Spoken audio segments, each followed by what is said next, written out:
Assalamualaikum warahmatullahi wabarakatuh. Perkenalkan, nama saya Selavi Anjeli Oktaviani dari kelas 10 IPS 4. Di sini saya akan presentasikan materi bab 8, yaitu mengenai menjaga kehormatan diri dengan menjauhi pergaulan bebas dan perbuatan zina. Adapun pengertian zina adalah persetubuhan antara laki-laki dan wanita yang tidak memiliki ikatan yang sah. Sedangkan yang dimaksud perbuatan mendekati zina adalah sebuah perbuatan yang mengakibatkan pelakunya terdorong melakukan zina.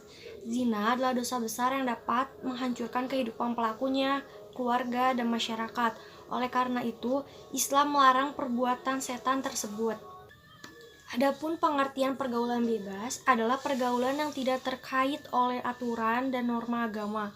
Perbuatan tercela ini akan mengakibatkan hancurnya kehidupan pribadi dan merusak tatanan kehidupan masyarakat. Lebih dari itu, pelakunya akan dikucilkan oleh masyarakat dan mendapat laknat dari Allah Subhanahu wa taala dan Rasul-Nya. Menurut Islam, pergaulan harus sesuai dengan nilai-nilai Islam serta tidak boleh melanggar norma dan etika. Islam membenci dan melarang pergaulan bebas, yaitu pergaulan yang tidak memperdulikan aturan agama, norma, dan etika. Allah berfirman dalam Quran surat Al-Isra ayat 32, "Wala taqrabuz zina innahu kana fahisha wa sa'a sabila." Dan janganlah kamu mendekati zina.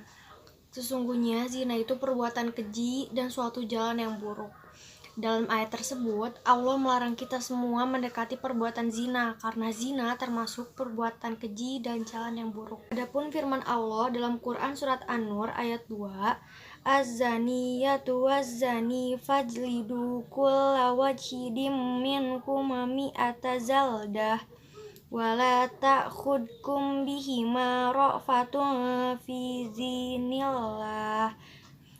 dinillahi in kuntum tu'minuna billahi wal yawmil akhir wal yashhad azabahuma ta'ifatum minal mu'minin." Yang artinya, pezina perempuan dan pezina laki-laki deralah masing-masing dari keduanya 100 kali. Dan janganlah rasa belas kasihan kepada keduanya mencegah kamu untuk menjalankan agama hukum Allah. Dan jika kamu beriman kepada Allah dan hari kemudian, dan hendaklah pelaksanaan hukum mereka disaksikan oleh sebagian orang-orang yang beriman. Dalam ayat tersebut menyatakan bahwa pelaku zina, baik laki-laki maupun perempuan, dihukum dengan cara didera atau dicambuk sebanyak 100 kali. Adapun kandungan dalam ayat ini adalah: pertama, pelaku zina baik laki-laki maupun perempuan dihukum dengan cara didera atau dicambuk sebanyak 100 kali. Yang kedua, Allah melarang orang-orang yang beriman berbelas kasihan kepada keduanya hingga mencegah menjalankan hukuman Allah.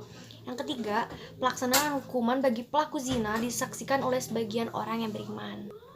Zina dibagi menjadi dua kategori. Yang pertama, zina mushan. Zina yang dilakukan oleh seorang laki-laki atau perempuan yang sudah pernah menikah.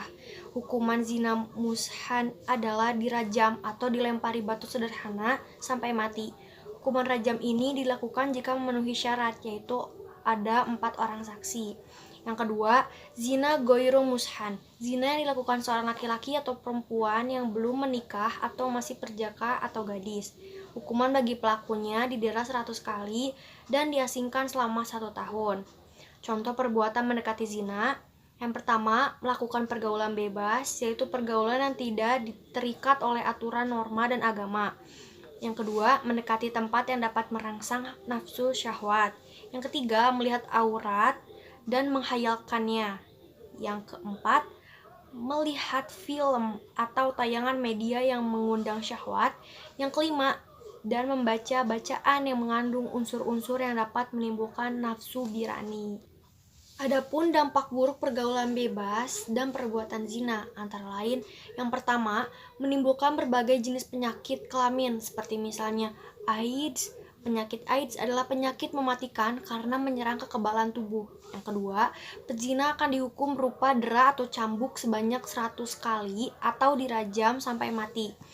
Hukuman ini berfungsi memberikan efek jera kepada pelakunya. Yang ketiga, mendapat hukuman sosial dari masyarakat, yaitu dikucilkan oleh masyarakat.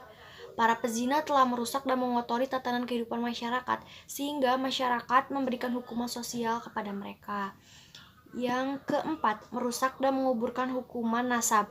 Keturunan yang sah menurut Islam adalah anak yang dilahirkan dari pernikahan yang sah, sedangkan anak hasil perzinahan akan memiliki nasab yang tidak jelas. Yang kelima, menghancurkan masa depan anak.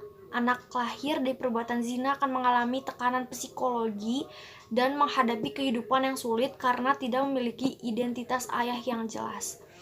Yang keenam, memicu perbuatan dosa besar yang lain seperti menggugurkan kandungan, membunuh anak hasil zina, membunuh wanita yang telah hamil karena perzinahan, atau bunuh diri karena malu telah berzina. Hikmah pengharaman pergaulan bebas dan perbuatan zina: menjaga harga diri, kehormatan, dan martabat kemanusiaan, menjaga keturunan agar terhindar dari ketidakjelasan nasab, menjaga diri dari penyakit yang ditimbulkan dari perzinahan seperti penyakit kelamin dan HIV atau AIDS, menghindari dosa-dosa lain yang diakibatkan setelah melakukan zina seperti pengguguran kandungan atau bunuh diri karena malu telah berzina, memberikan efek jera kepada orang lain. Cara menghindari pergaulan bebas dan perbuatan zina: berpakaian menutup aurat, rapi dan sopan, memilih teman bergaul yang soleh, menghindari tempat-tempat maksiat yang dapat memberikan peluang dan kesempatan untuk berzina, hindari pelaku yang menjerumus kepada perbuatan zina, mengisi waktu dengan berbagai kegiatan positif, memperbanyak mengingat Allah Subhanahu wa Ta'ala. Sekian penjelasan saya. Wassalamualaikum warahmatullahi wabarakatuh.